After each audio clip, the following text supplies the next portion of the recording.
जय हिंद मित्रांनो, आपल्या टेक चॅनलवर मी सर्वांचं मनापासून स्वागत करत आहे। आजच्या या व्हिडिओच्या माध्यमातून आपण महाराष्ट्रामध्ये सध्या टेट परीक्षा 2025 चं आयोजन IBPS परीक्षा करत आहे। ही परीक्षा MSc पुणे यांच्या मार्फत घेतली जात आहे। आता ही जी परीक्षा आहे वेगवेगळ्या दिवशी वेगवेगळ्या शिफ्ट मध्ये आयोजित केल्या गेलेली आहे। याला सुरुवात झालेली आहे 27 तारखेपासून आणि याचा शेवटचा पेपर असणार आहे 5 जून रोजी। आता जर का आपण कालच्या तारखेला किंवा आजच्या तारखेला जर बघितलं तर बऱ्याच शहरांमधल्या बऱ्याच एग्जाम सेंटरवर काही प्रमाणावरती टेक्निकल इश्यू आलेला आहे। त्यामुळे उमेदवारांना काही प्रमाणावरती मेंटली हॅरेसमेंट झालेली आहे, मेंटली डिस्टर्ब झालेला आहे आणि काही उमेदवारांना टेक्निकल इश्यू झाल्यामुळे प्रश्नांना देखील या ठिकाणी जे आहे फटका बसलेला आहे। त्याविषयी आपण एक सविस्तर व्हिडिओ हा बनवण्याचा प्रयत्न करतो आहोत आणि विशेष म्हणजे या व्हिडिओच्या मार्फत आपल्याला झालेला जो काही त्रास आहे त्याची नुकसान भरपाई कुठेतरी भरून निघायला पाहिजे। याकरिता आपण कशा प्रकारे तक्रार करू शकतो त्या तक्रारीचा डेमो या व्हिडिओच्या माध्यमातून आपण जाणून घेणार आहोत, पाहणार आहोत। परंतु तत्पूर्वी आपण जर चॅनलवर नवीन असाल तर आमचं चॅनल सबस्क्राइब करा, साइडचं जे बेल आयकॉन आहे त्याला देखील प्रेस करा, जेणेकरून शिक्षक भरतीच्या संदर्भामधल्या कोणत्याही माहितीची अपडेट आपल्याकडून मिस होणार नाही। मित्रांनो, डिटेल्स मध्ये थोडंसं तुम्हाला प्रकरण सांगतो, त्यानंतर त्याचा जो डेमो आहे तो दाखवण्याचा प्रयत्न करतो। मग कालच्या तारखेला ज्यावेळेस बरेच उमेदवार या ठिकाणी आपल्या एक्झाम सेंटरला गेले, एक्झाम सेंटरला गेल्यानंतर एक्झाम व्यवस्थितपणाने सुरळीतपणाने चालू देखील झाली, परंतु अचानक अर्ध्यावर जाऊन जे आहे पूर्ण त्या एक्झाम सेंटरची जी सिस्टीम आहे ती कुठेतरी हँग झाली होती, स्टॉप झाली होती, परीक्षा बंद मध्येच पडली होती। अशा परिस्थितीमध्ये ज्या उमेदवारांचा फ्लो होता तो फ्लो कुठेतरी ब्रेक झाला। कारण एक माइंड सेटअप असतो आपला, एक्झामच्या वेळेस आपण प्रयत्न करत असतो की आपण पूर्णपणाने कूल असलो पाहिजे, कोणत्याही प्रकारची वरी आपल्या डोक्यामध्ये नसायला पाहिजे। तर अशा कंडिशनला जे आहे अचानकपणाने कॉम्प्युटर तुमचं बंद पडणं किंवा एक्झाम बंद पडणं, त्या कंडिशनला आपल्याला काही प्रमाणावरती का होत नाही, मेंटली डिस्टर्बन्स होतो। आता हे प्रकरण घडलं, या प्रकरणाच्या 2-5 मिनिटापूर्वी असं झालं की काही उमेदवारांचे माऊस चालत नव्हते, है ना, लॅग्स येत होता त्याच्यामध्ये, एकदा क्लिक केल्यानंतर जे आहे प्रश्न या ठिकाणी क्लिक होत नव्हते। मी जे गोष्टी सांगतोय ना ते ज्याच्या सोबत घडलं ना त्यांनी नक्की या व्हिडिओच्या कमेंट बॉक्समध्ये कमेंट करत चला, म्हणजे बाकीच्यांनाही वाटेल की यार यांचा जो प्रॉब्लेम आहे तो जेन्युइन आहे, स्वतःच्या मनानं काहीही सांगत नाहीये।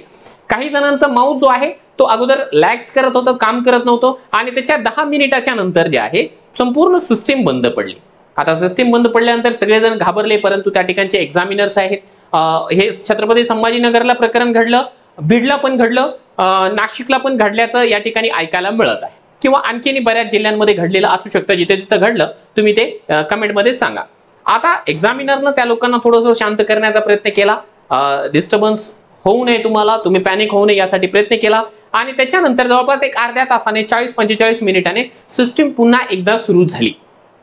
आता यामध्ये काही उमेदवारांचं लक चांगलं होतं की ज्या ठिकाणापासून ज्या वेळेपासून सिस्टीम बंद झाली तिथूनच वेळ स्टार्ट झाली, आणि काही उमेदवारांचं बॅड लक आडवं आलं की त्यांना जे आहे 7-8 मिनिटांचा या ठिकाणी नुकसान झालं। ठीक आहे, म्हणजे 112 मिनिट बाकी होते तर अचानकपणाने जे आहे त्यांनी 102 मिनिटच या ठिकाणी दाखवले, म्हणजे जवळपास 10 मिनिटांचं त्यांचं नुकसान या ठिकाणी झालं। असे काही उमेदवार आहेत जे की आपल्याकडे या ठिकाणी तक्रार करत आहे। आणि याच्यापेक्षा जास्त कहर काय झाला तर काही उमेदवारांनी तेवढ्या वेळामध्ये समजा 80 प्रश्न सोडवले होते आणि सिस्टीम बंद झाली, आणि जेव्हा सिस्टीम पुन्हा एकदा सुरू झाली तर तो जो 80 सोडवलेले प्रश्न आहे तो आकडा या ठिकाणी कुठेतरी 70 वर कुठेतरी 65 वर आलेला आहे। म्हणजे विचार करा, एखाद्याने पझल या ठिकाणी सोडवली आणि त्यांची पझल व्यवस्थित बसली देखील होती, पण आता त्या पझलचे सोडवलेली उत्तरच दाखवत नाही, परत त्याला ती पझल सोडवावी लागली, म्हणजे काही ना काही प्रमाणावरती त्यांचं नुकसान या ठिकाणी झालेलं आहे। असं ज्यांच्या सोबत घडलंय त्यांनी या ठिकाणी अगोदर कमेंट करा, कारण बाकीचे जण जे आहे त्या गोष्टीला या ठिकाणी विश्वास ठेवू शकतील। आता त्यांच्यासमोर ज्यांच्यासोबत असं घडत होतं ऑन दी स्पॉट एक्झाम मध्ये, त्यांच्याकडे जे आहे निर्णय क्षमता असणं फार जास्त महत्वाचं होतं। आता समजा मी तो कॅन्डिडेट असेल आणि मला जर का वेळ या ठिकाणी रिवाइज झाला, म्हणजे माझा वेळ वाया गेला, तर आता माझ्याकडे 2 ऑप्शन्स होते, एक तर मी शांतपणाने आपला पेपर सोडवणं की माझे आहे लगेच त्या एक्झामिनर सोबत भांडत बसणे। भांडत बसलो तर इकडे माझा टाइम जे आहे ते संपणारच होतं। त्याच्यामुळे बऱ्याच उमेदवारांनी त्या ठिकाणी त्याला म्हणून आपण निर्णय क्षमता चांगली असल्या कारणाने चांगला पॉझिटिव्ह ॲटिट्यूड दाखवला, पेपर सोडवला, पेपर झाल्याच्या नंतर मग त्या ठिकाणी जे आहे कंप्लेंट करण्यासाठी प्रयत्न केलेला आहे। असं बऱ्याच ठिकाणी घडलेलं आहे। काही ठिकाणी तर असंही ऐकायला मिळालेलं आहे की एकाच एक्झामच्या दरम्यान म्हणजे 2 तासांमध्ये 3 वेळेस जे आहे सिस्टीम बंद पडली. ठीक आहे, टेक्निकल इश्यू येऊ शकतो, आपण गृहीत धरू शकतो. आपण या ठिकाणी पूर्णपणाने त्यांना दोष देत नाही की तुम्ही बंदच कसं काय करता तुमची सिस्टीम. होऊ शकतं, टेक्निकल एरर आहे, कोणालाही येऊ शकतं. टेक्निकल एरर येण्यामुळे जे आहे आपण काहीही या ठिकाणी कंप्लेंट करत नाहीये, परंतु त्यामुळे झालेला जो काही नुकसान आहे उमेदवारांचं, तो नुकसान कुठेतरी थोड्याफार प्रमाणावरती भरून तर मिळायला पाहिजे. तुम्ही म्हणाल आता नुकसान भरपाई काय पैसे मागता का त्यांची परीक्षा डबल घ्यायला लावता का, तर दोन्हीपैकी काही पण होत नाही. नुकसान भरपाई म्हणजे काही पैशांच्या स्वरूपात नसते. नुकसान भरपाई जी आहे पुन्हा एकदा एक्झाम घेण्याच्या स्वरूपातही नसते. मग नुकसान भरपाई कुठे होऊ शकेल, तर या उमेदवारांना माझं पर्सनल असं मत आहे. ठीक आहे, मला माहिती नाहीये मार्केटमध्ये याला कितपत व्हॅल्यू असेल किंवा नसेल. माझं पर्सनल मत असं आहे की ज्या ज्या उमेदवारांसोबत असं प्रकरण घडलेलं असेल त्या उमेदवारांनी कंप्लेंट करावी. कुठे, IBPSच्या ऑफिशियल वेबसाईटला, की यार आम्ही एक्झाम देत असताना आम्हाला अशा अशा प्रकारचा जे आहे टेक्निकल इश्यू आला आणि या टेक्निकल इश्यूमुळे जे आहे आमचं काही प्रमाणावरती का नाही, अगदी 2% 5% जे आहे नुकसान झालेलं आहे. तर ज्यावेळेस तुम्ही रिझल्ट लावणार आहात तर त्यावेळेस जर का तुम्ही नॉर्मलायझेशन करत असाल तर त्या नॉर्मलायझेशन मध्ये आमचा विचार व्हायला पाहिजे. ठीक आहे, ज्या पद्धतीने तुम्ही पहिल्या दिवशी, दुसऱ्या दिवशी, तिसऱ्या दिवशी, 10व्या दिवशी यांची जी डिफिकल्टी लेवल आहे, एकूण मिळालेले जे सरासरी मार्क आहे सगळ्या उमेदवारांना प्रत्येक शिफ्ट वाईज, त्या सगळ्या गोष्टींचा विचार करून नॉर्मलायझेशन करताना, तर मग त्या नॉर्मलायझेशन मध्ये एक मुद्दा हा देखील असला पाहिजे की आम्हा लोकांना जे आहे जो काही टेक्निकल इश्यू निर्माण झाला होता त्यामुळे आम्हाला झालेला डिस्टर्बन्स, आमचे रिव्हर्स झालेले जे काही क्वेश्चन्स आहेत ते देखील तुम्ही विचारात घ्यायला पाहिजे. आता हे त्या IBPSला कधी कळेल, ज्यावेळेस हे जे उमेदवार आहेत कंप्लेंट करतील. म्हणून माझं पर्सनल मत असं आहे, आता मी याची गॅरंटी देणार नाही की ठीक आहे तुम्ही कंप्लेंट केली म्हणजे तुम्हाला जे आहे थोडासा त्याच्यामुळे फायदा होईलच, होऊ पण शकतं, पण करून पाहायला काय हरकत आहे. आपल्याला पैसा लागतो का, नाही लागत. आपल्याला काही नुकसान होणार आहे का कंप्लेंट केल्यामुळे, नाही होणार आहे. त्याच्यामुळे माझी इच्छा आहे, कारण माझा जीव तुमच्यावर फार आहे, कारण तुम्ही लोकांनी आपल्याला, आपल्या पूर्ण मास्टर टीचर टीमला एवढं जे काही प्रेम दिलेलं आहे त्या प्रेमापोटी जे आहे आपल्याला काहीतरी तुमचं देणं लागतं. त्यामुळे एक फार जवळचा मित्र म्हणून जे आहे मी तुम्हाला या ठिकाणी सजेशन देत आहे, ज्यांच्यासोबत असं प्रकरण घडलं असेल त्यांनी कंप्लेंट करा. कंप्लेंट करा सोडून द्या, नंतर बघूया आपण आपल्याला काही फायदा होतो किंवा नाही होत आहे, कारण आपल्याला नॉर्मलायझेशनसाठी देखील या ठिकाणी प्रयत्न करायचा आहे. हे तर प्रकरण आहेतच आहे, याच्या व्यतिरिक्त आणखीन काही प्रॉब्लेम्स देखील असू शकतात. जर वेगळे काही प्रॉब्लेम असेल व्हिडिओच्या कमेंट बॉक्समध्ये कमेंट करा. आता मी तुम्हाला सांगतो की एक्झॅक्टली आपल्याला करायचं काय, कंप्लेंट कशी करायची. सिंपल प्रोसेस आहे, त्या सिंपल प्रोसेसला आपण स्टेप बाय स्टेप फॉलो करा. बघा काय करायचं आहे आपल्याला, पहिलं एक छोटंसं काम असं करायचं आहे, आपल्या गुगलला जायचं. ठीक आहे, हे गुगल बाबा आहे. गुगल बाबाला गेल्याच्या नंतर MSc पुणे आपल्याला टाईप करायचं.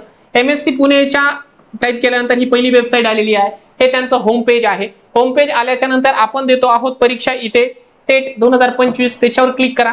त्याच्यावर क्लिक केल्याच्या नंतर इथे खाली जा, थोडंसं खाली गेल्याच्या नंतर हे बघा या ठिकाणी तक्रार निवारणासाठी वेब लिंक दिलेली आहे. ठीक आहे, मुद्दाम आपल्यासाठीच दिलेली आहे, टेटसाठीच. मग इथे तुम्हाला काय करायचं, इथे क्लिक करून द्यायचं. इथे क्लिक करून दिल्याच्या नंतर असे दोन इंटरफेस आहेत.